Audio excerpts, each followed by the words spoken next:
এটি ২০২৪ সালের অক্টোবর মাসের কথা। কলকাতার উত্তরে বাগবাজারের একটি পুরনো বাড়িতে, যেখানে গঙ্গার হাওয়া এসে জানালায় ধাক্কা দেয়, সেখানে শুরু হয়েছিল একটি গল্প।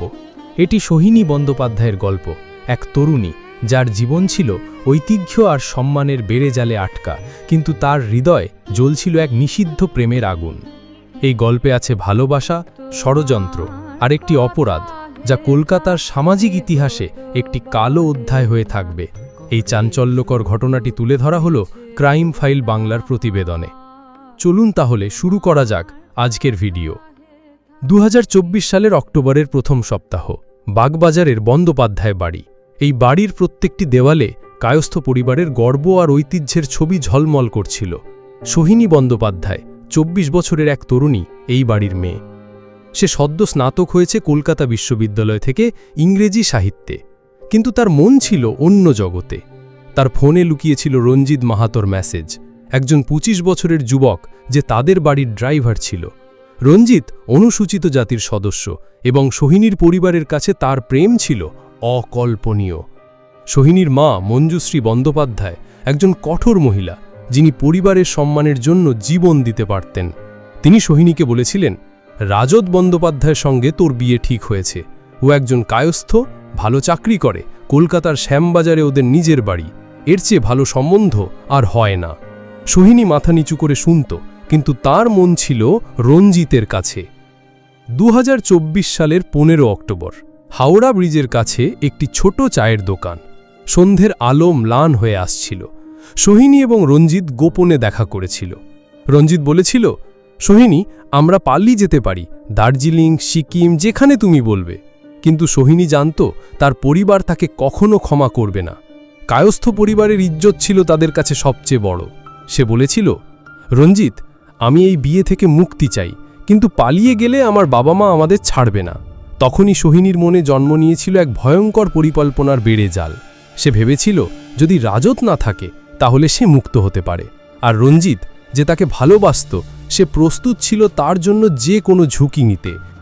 ২০২৪ সালের ২৫ অক্টোবর, বাগবাজারের বন্দ্যোপাধ্যায় বাড়িতে দুর্গাপুজোর পরে বিয়ের আয়োজন।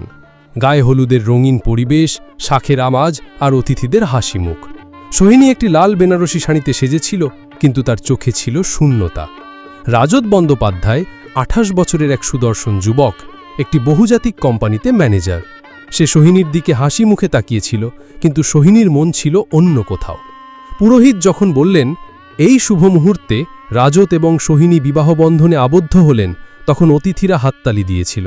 কিন্তু সোহিনীর হৃদয়ে জন্ম নিয়েছিল একটা ঝড়। সে মনে মনে ভাবছিল, এই বিয়ে আমার জন্য শেকল, আমি এখান থেকে মুক্তি চাই।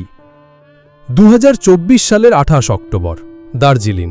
কুয়াশাচ্ছন্ন পাহাড়, চা বাগানের সবুজ কার্পেট আর একটি বিলাসবহুল হোটেল, হিমালয়ান হেভেন। রাজত আর সোহিনী হানিমুনের জন্য এখানে এসেছিল। রাজত চা বাগানে ঘুরতে ঘুরতে বলেছিল, সোহিনী, তুমি কিছু বলছো না? সোহিনী জোর করে হেসে বলেছিল, হ্যাঁ, আমি ঠিক আছি, শুধু একটু ক্লান্ত। কিন্তু রাতে যখন রাজত ঘুমিয়ে পড়ত, সোহিনী চুপচাপ ফোন বের করে রঞ্জিতের সঙ্গে কথা বলত। ৩০ অক্টোবর রাতে সে ফিসফিস করে রঞ্জিতকে বলেছিল, রঞ্জিত, আমি আর তোমাকে ছাড়া থাকতে পারছি না, কিছু একটা করো, প্রয়োজন হলে খুন করো, আমরা এটাকে ডাকাতির মতো করে দেখিয়ে দেব, কেউ বুঝবে না। রঞ্জিত, যে দার্জিলিংয়ে তার দুই বন্ধুকে নিয়ে লুকিয়েছিল, সে বলেছিল, সোহিনী, তুমি নিশ্চিত?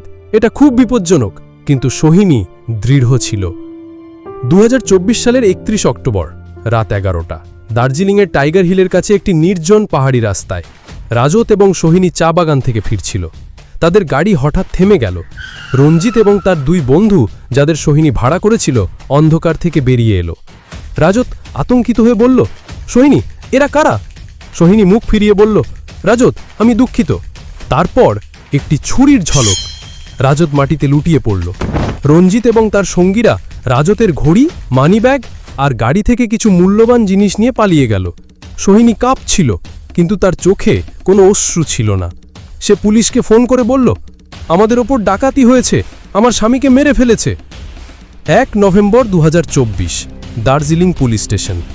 ইন্সপেক্টর অরিন্দম মুখোপাধ্যায়, একটি অভিজ্ঞ পুলিশ অফিসার, মামলাটির তদন্ত শুরু করলেন। সোহিনী কাঁদতে কাঁদতে বলল, স্যার, আমরা চা বাগান থেকে ফিরছিলাম, হঠাৎ কিছু লোক এসে আমাদের গাড়ি থামিয়ে দিল। তারা রাজতকে মেরে ফেলল। কিন্তু অরিন্দমের মনে সন্দেহ জাগল। সোহিনীর ফোন রেকর্ডে রঞ্জিত মাহাতোর সঙ্গে তার ঘন ঘন কথাবার্তা ধরা পড়ল। স্থানীয় সাক্ষীদের বয়ানে জানা গেল রঞ্জিতকে দার্জিলিংয়ে দেখা গেছে। ৩ নভেম্বর পুলিশ রঞ্জিত এবং তার 2 সঙ্গীকে গ্রেপ্তার করল। তারা স্বীকার করল সোহিনী এই হত্যার পরিকল্পনা করেছিল। ৫ নভেম্বর ২০২৪ দার্জিলিং পুলিশ স্টেশন, সোহিনীকে গ্রেপ্তার করা হলো। ইন্সপেক্টর অরিন্দম পুলিশকে বললেন, সোহিনী, তুমি ভেবেছিলে তুমি পার পেয়ে যাবে? তুমি রাজতকে হত্যা করেছ কারণ তুমি তাকে ভালোবাসতে না, আর রঞ্জিত, সে তোমাকে ব্যবহার করেছে। সোহিনী চিৎকার করে বলল, আমি শুধু মুক্তি চেয়েছিলাম, আমি রাজতের সঙ্গে থাকতে পারতাম না, আমি রঞ্জিতকে ভালোবাসি। কিন্তু তার কথায় কেউ বিশ্বাস করল না।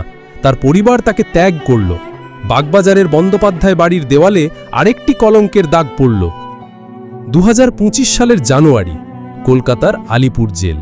সোহিনী একা তার সেলে বসে আছে। বাইরে বৃষ্টি পড়ছে। তার হাতে একটি পুরনো ছবি, তার এবং রঞ্জিতের, যখন তারা হাওড়া ব্রিজের কাছে হাসছিল। সে নিজের মনে বলল, আমি ভেবেছিলাম প্রেম আমাকে মুক্তি দেবে, কিন্তু এই দেওয়ালের মধ্যে আমি বুঝতে পারছি আমি শুধু নিজেকেই ধ্বংস করেছি। সোহিনী, রঞ্জিত এবং তার 2 সঙ্গীকে হত্যার দায়ে দীর্ঘ কারাদণ্ড দেওয়া হলো। কিন্তু এই গল্প শুধু তাদের নয়, এটি একটা সমাজের গল্প, যেখানে বর্ণপ্রথা এখনও প্রেমের পথে বাধা হয়ে দাঁড়ায়। সোহিনী বন্দ্যোপাধ্যায়ের গল্প আমাদের প্রশ্ন করে, প্রেম কি সত্যি সব জয় করতে পারে, নাকি সমাজের শেকল তার থেকেও শক্তিশালী? ২০২৪ সালের এই ঘটনা কলকাতার বুকে একটা কালো দাগ হয়ে থাকবে। এটি আমাদের মনে করায় যে প্রেমের পথে পাপের ছায়া পড়লে কেউ যেতে না। এই রকম আরও বাস্তব ঘটনা জানতে চোখ রাখুন ক্রাইম ফাইল বাংলাতে। সাবস্ক্রাইব করুন, শেয়ার করুন আর আমাদের সাথেই থাকুন বাংলায় অপরাধের অজানা দুনিয়া জানতে।